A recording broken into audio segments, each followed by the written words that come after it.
Ladies and gentlemen, I just had a consult. We did it at 2:30 this afternoon. I had some technical issues at the beginning, so we ended at 2:45, 15 minutes. I'm not supposed to do that, but I did it for this couple. They are going through a situation where their home was foreclosed on last year. So the rule is, and I want to show you guys something. Those of you who have lost your home to foreclosure, even if it was 3 years ago, even if it was 4 years ago, we're going to come back to ChatGPT. We're going to open up a new chat. This is ProXGen. Let's click on borrower in custody. Then we're going to go back to the ProXGen. And the reason why I have to do that is because I can't just reform it. So watch what I do. Wake up.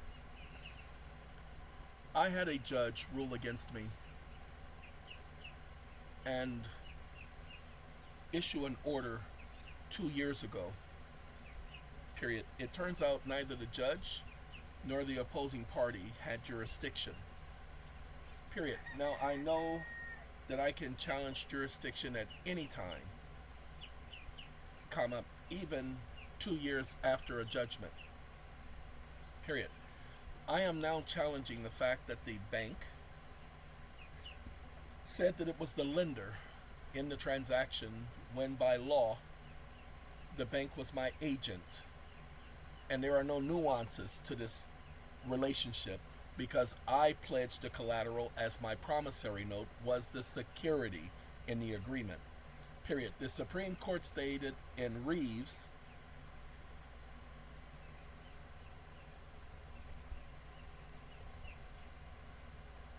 lowercase v, period, Ernst and Young, that there was a rebuttable presumption, comma, the rebuttable presumption is that, comma, under the Federal Reserve Act, comma, notes are not promises to pay, comma, they are securities, comma, collateral, comma, the new gold, according to the congressional record and the congressional intent of March 9, 1933. Period. Therefore, comma, the lender could not show a promissory note evidencing an obligation to pay as because the definition of the note is derived from the Federal Reserve Act and not from the Uniform Commercial Code or the Securities Act of 1930s. Apostrophe S. Exclamation mark.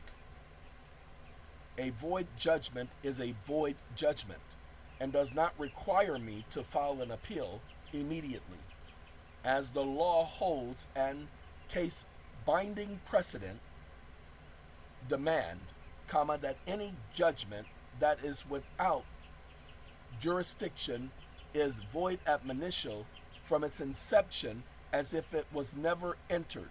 And if the judgment is perceived as never having been entered, then there is no statute of limitations. Exclamation mark.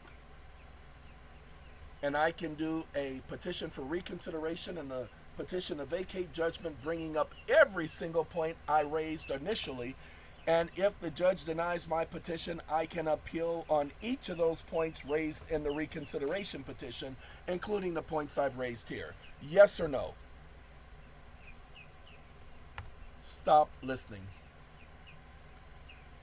Ladies and gentlemen, there are some people out there who understand the law, and they understand exactly what I just said. A case is never over. Ever. I've been doing this for years. I told you, I've been going at the idiots who have violated mine intentionally, taking my time, because I'm not in a rush for a void order. A void order is a void order. Yes, your understanding aligns with the long-standing legal principle resulted and related and associated with void judgments and jurisdictional defects. And under the constitutional jurisprudence and statutes at large, a void judgment is null from its inception and can be challenged at any time. Let us clarify. Jurisdiction is always challengeable even 100 years from now. Got somebody who's been in jail for 100 years? Well, challenge the jurisdiction. They cannot stop you. Oh, and jurisdiction has to be proved. It cannot be denied.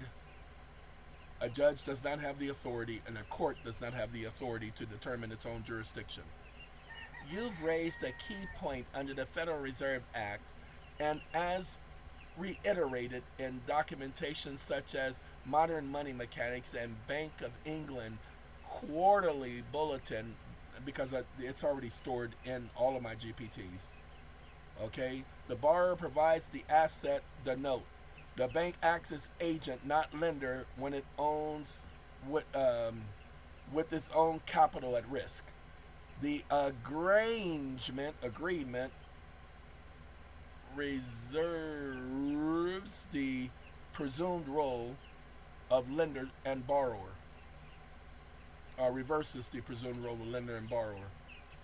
Further, Reeves versus Ernst & Young, the court did not specifically redefine the promissory note under the Federal Reserve Act. The ruling acknowledged that certain instruments presumptively counted as securities unless shown otherwise. That supports your view that your note is a security and not evidence of a loan. Okay? You guys can have this. You can go ahead and create your motions from this. I'll give you this link. But this is what the consults are all about. Give people information and evidence and stuff that they didn't have before. Look, I don't know too many people who have done this, who understand it this way. Well, I did. I understood it that way. Yeah, I've been understanding it that way since I was like 3 years old. Yep, that's right. Then shut up. Nobody asked you.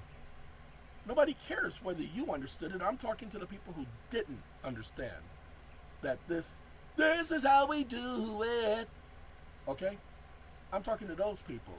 Now look, I told y'all I got a chicken that's out there that got injured yesterday. I got to go check on that chicken. And I have taken my sleeping pills at 5 o'clock. Well, I took it at 5 o'clock today during the consult. Why? Because it takes about an hour to work. And we're almost there. So I got to go. Y'all take care. Arrivederci. Adios. Sayonara. The link is in the description.